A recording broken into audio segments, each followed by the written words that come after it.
upper radiator support bar. I removed the radiator,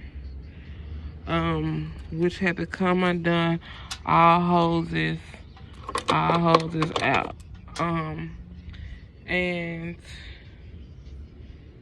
yeah, so this was replaced.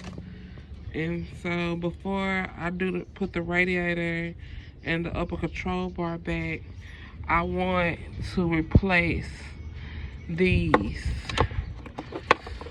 The gas, not the oil line and the coolant line, the antifreeze line. So these have to be replaced.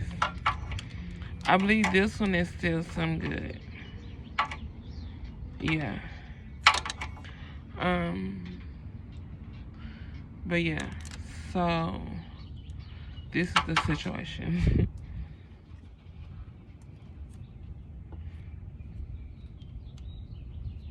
Yeah.